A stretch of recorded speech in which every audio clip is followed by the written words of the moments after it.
எல்லாருக்கும் வணக்கம். இன்றைக்கி நம்ம வீடியோவில் என்ன பார்க்க போகிறோம்னா, அதாவது நூல் புரோட்டா தான் நீ செய்ய போகிறோம்.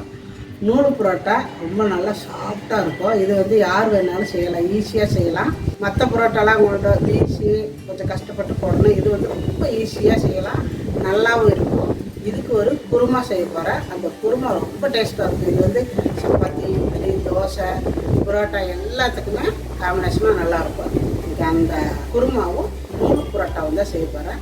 அது எப்படி செய்கிறது அப்படிங்கிறது வாங்க பார்க்கலாம். அதுக்கு முன்னாடி எங்கள் சேனலை இதுவரையில் சப்ஸ்கிரைப் பண்ண இருந்தால் சப்ஸ்கிரைப் பண்ணி வச்சுக்கோங்க. இந்த பக்கத்தில் இருக்கிற பெல் பட்டனை அமைத்து வைங்க. அப்போ தான் நாங்கள் போடுற வீடியோ உடனே உங்களுக்கு கிடைக்கும். வாங்க இப்போ நூல் புரோட்டா எப்படி செய்கிறது அப்படிங்கிறது பார்க்கலாம். இப்போ நம்ம நூல் புரோட்டாவுக்கு மாவு எடுத்துக்கலாம். இன்றைக்கி வந்து நான் 3/4 கிலோ மாவில் தான் நூல் புரோட்டா செய்ய போகிறேன். 3/4 கிலோ மாவு எடுத்துருக்கிறேன். தேவையான அளவு சால்ட் போட்டுக்கலாம். 1 ஸ்பூனு சர்க்கரை. இது எல்லாத்தையும் நல்லா கலந்துக்கலாம். உங்களுக்கு முட்டை வேணும்னா ஒரு முட்டை கூட சேர்த்துக்கலாம். நான் முட்டையெல்லாம் போடலை இன்றைக்கி. கொஞ்சம் போல் பால் ஊற்றிக்கோங்க, நல்லாயிருக்கும்.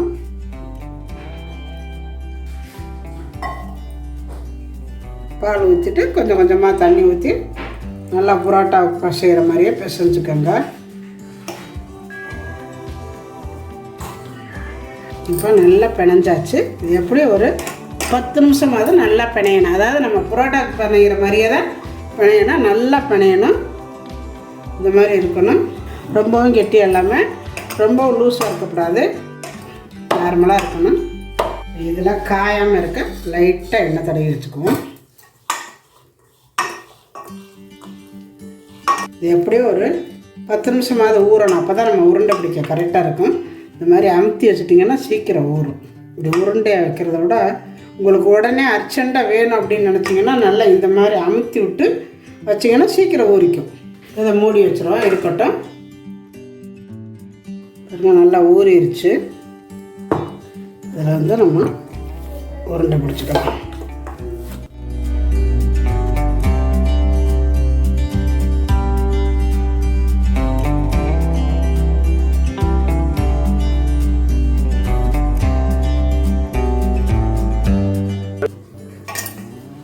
நல்லா உருண்டையெல்லாம் பிடிச்சிட்டு எண்ணெய் தடவி வச்சுக்கணும். எண்ணெய் தடவி வச்சாச்சா மறுபடியும் கொஞ்சம் நேரம் நல்லா ஊறும். இந்த மாதிரி இது இன்னும் ஒரு 5 நிமிஷம் இருக்கட்டும். மூடி வச்சிடலாம். ஊற வச்சுருக்குறோம். இதை எடுத்து தேய்ச்சிக்கலாம். இடத்த நல்லா சுத்தம் பண்ணிடுங்க. சுத்தம் பண்ணிவிட்டு இதில் வந்து தேய்க்கணும். அகலமான இடத்துல தேய்ச்சா தான் நல்லாயிருக்கும். சப்பாத்தி கட்டையிலலாம் தேய்ச்சோம்னா தேய்ச்ச மாதிரி இருக்காது, நல்லா அந்த ரவுண்டிங் கிடைக்காது. அதனால் இந்த மாதிரி ஒரு இடத்துல வச்சுக்கோங்க. இப்போ மாவு எடுத்துட்டு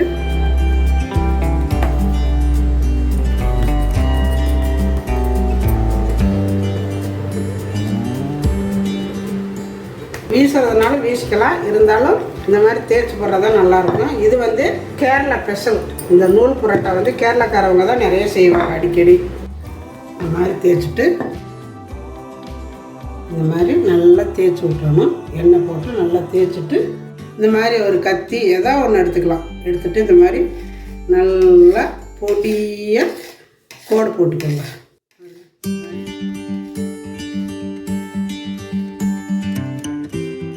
இந்த மாதிரி கோடு போட்டுக்கணும். கோடு போட்டுட்டு கொஞ்சம் போல் மைதா மாவு எடுத்து லைட்டாக அப்படி தூவி விட்டுக்கோங்க. இப்போ என்ன பண்ணணும்னா இங்கே இருந்து இப்படி மடக்கணும். இப்படி மடக்கி உருட்டிக்கோங்க. இந்த மாதிரி இந்த சைடு இங்கேருந்து இதே மாதிரி பாருங்கள்.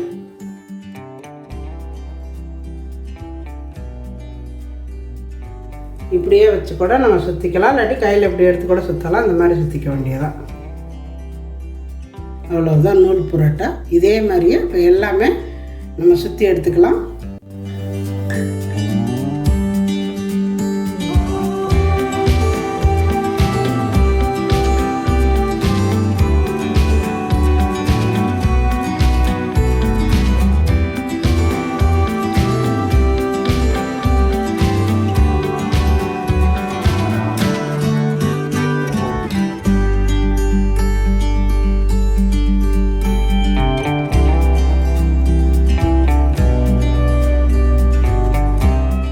எல்லாமே இந்த மாதிரி தேய்ச்சி சுற்றி வச்சாச்சு. தோசைக்கல்ல காஞ்சிட்டு இருக்குது. இப்போ புரோட்டாவை மாவை தேய்ச்சி போட்டுக்குவோம். இப்போ நம்ம உருளை எடுத்து வச்சு தேய்ச்சிக்கலாம்.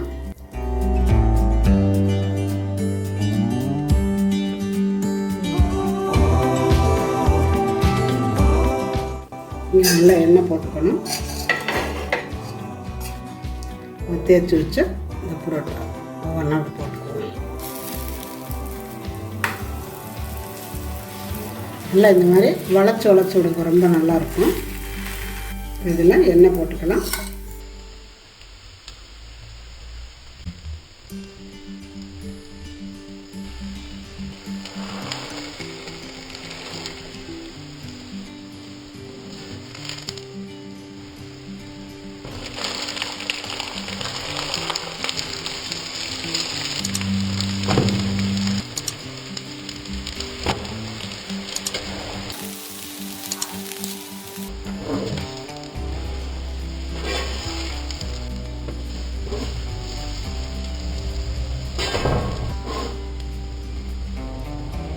இப்போ நம்ம எல்லாமே போட்டு எடுத்தாச்சு. இதை வந்து லைட்டாக அடிக்கணும். அடித்தா தான் நல்லாயிருக்கும்.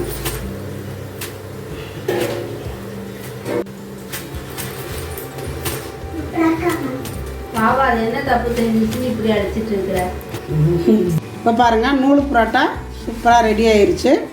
நல்லா நூலாக வந்துருக்கு பாருங்கள். ஸோ வந்து ஸ்டெப்பாக அழகாக வந்து நூலாக வருது. அதனால தனித்தனி லேயராலாம் எடுக்க முடியாது. நம்ம தட்டில் வைக்கும் பொழுது கரெக்டாக வந்து செப்பரேட் பண்ணி எடுத்துக்கணும். பாருங்கள், புரோட்டா நூடுல்ஸ் பாருங்கள் எப்படி இருக்குங்க. எங்கள் அம்மா உன்னை தூக்கி காட்டலான்னு பார்த்தா அப்படியே எல்லாம் இப்படியே நூல் மாதிரி வருது. பாருங்க, நானும் சாப்பிட்றேன்.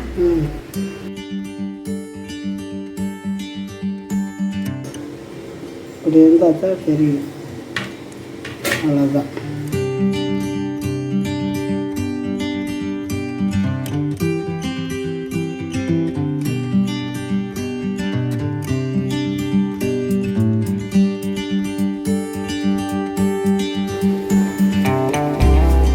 இப்போ புரோட்டா ரெடி. புரோட்டாவுக்கு குருமா ரெடி. இந்த குருமா அடுத்த வீடியோவில் வர மிஸ் பண்ணாமல் பாருங்கள். இப்போ பாருங்கள், நம்மளுடைய நூல் புரோட்டா செமையாக வந்திருக்குது. இது வந்து கேரளா ஸ்பெஷல். கேரளாக்காரவங்க இந்த மாதிரி செய்வாங்க. இன்றைக்கி அதே மாதிரி நான் செஞ்சு கட்டியிருக்கிறேன். இந்த வீடியோவை பார்த்துட்டு எப்படி இருக்குது அப்படிங்கிறத எனக்கு கமெண்ட்டில் சொல்லுங்கள். இந்த வீடியோ பிடிச்சிருந்தா லைக் பண்ணுங்கள், ஷேர் பண்ணுங்கள். செட்டிநாட்டு சமையலுக்கு சப்ஸ்கிரைப் பண்ணுங்கள். நன்றி. வாழ்க வளமுடன். நான் எடுத்து சாப்பிட போகிறேன். அம்மா, குருமா டேஸ்ட்டு சூப்பராக இருக்குது. ஆக்சுவலி அம்மா வந்து நீ புரோட்டாக்கு வெஜிடபிள் குருமா செய்ய நான் நினச்சேன். ஸோ புரோட்டாக்கு சிக்கன் மட்டன் ஏதாவது இருந்தாலும் சூப்பராக இருக்கணும். ஆனால் அந்த vegetable kurma chicken mutton kurma எல்லாம் அடிச்சிடுச்சு. செம்ம பாருங்க, செமையாக இருக்குதாம்மா. இப்போ நானும் சாப்பிட போகிறேன்.